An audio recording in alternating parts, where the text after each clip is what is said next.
Jack Ma selalu inspiratif. Dengarkanlah. Year 2030, more than 85% of the business will be e-commerce. Saya tidak tahu apakah Anda percaya atau tidak terhadap ucapan Jack Ma yang mengatakan pada tahun 2030, 80% perdagangan dunia akan melalui e-commerce. Tapi saya melihat kemungkinan besar juga bisa saja bergerak lebih cepat, lebih awal. Oleh karena itu, maka diperlukan kecerdasan-kecerdasan untuk menangkap kesempatan ini. Anda boleh percaya, boleh tidak. Kalau Anda percaya, tentu Anda harus mempersiapkan jauh-jauh hari. Sejumlah psikolog menemukan post-pandemic COVID-19 ini diperlukan 6 kecerdasan baru.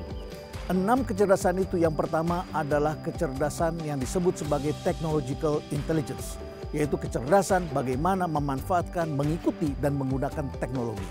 Oleh karena itulah, anak-anak muda mulai dari sekarang harus dilatih untuk terbiasa menggunakan teknologi. Yang kedua disebut contextual intelligence.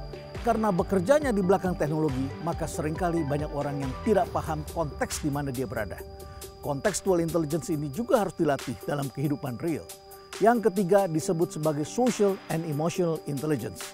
Social and emotional intelligence ini sangat diperlukan karena sekarang banyak sekali anak-anak yang sejak kecil hanya aktif di depan teknologi dan akhirnya tidak memiliki kecerdasan untuk merespons atau menghadapi orang-orang di sekitarnya dengan beragam perilaku. Dan yang keempat ini disebut sebagai generative intelligence, yaitu kecerdasan untuk menangkap kesempatan atau peluang. Betapa banyak kesempatan muncul di dunia real ini, tetapi banyak kita yang tidak bisa menangkap kesempatan-kesempatan ini. Yang kelima disebut sebagai explorative transformational intelligence, kecerdasan untuk mengeksplor berbagai kesempatan tadi dan kemudian melakukan transformasi, terutama Anda yang berada di dunia lama.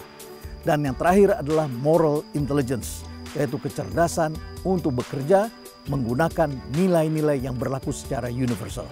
So, pada dasarnya untuk mencapai puncak yang tertinggi, apakah itu sebagai ilmuwan, apakah itu sebagai pengusaha, apakah itu sebagai pegawai, atau sebagai pimpinan perusahaan, yang diperlukan bukan semata-mata pengetahuan saja. Anda boleh sangat cerdas, tetapi kuncinya adalah apakah Anda dapat dipercaya atau tidak. Maka terdapat nilai-nilai yang disebut sebagai integritas. Integritas ini adalah basis karakter yang membuat Anda dapat dipercaya atau tidak. Maka hanya mereka yang siap, yang mampu mendapatkan kesempatan ini. Kita hadapi pasca COVID-19 ini dengan penuh kewaspadaan, tetapi tentu saja kita harus mempersiapkannya. Siapa yang beruntung adalah mereka yang mempersiapkan diri jauh-jauh hari.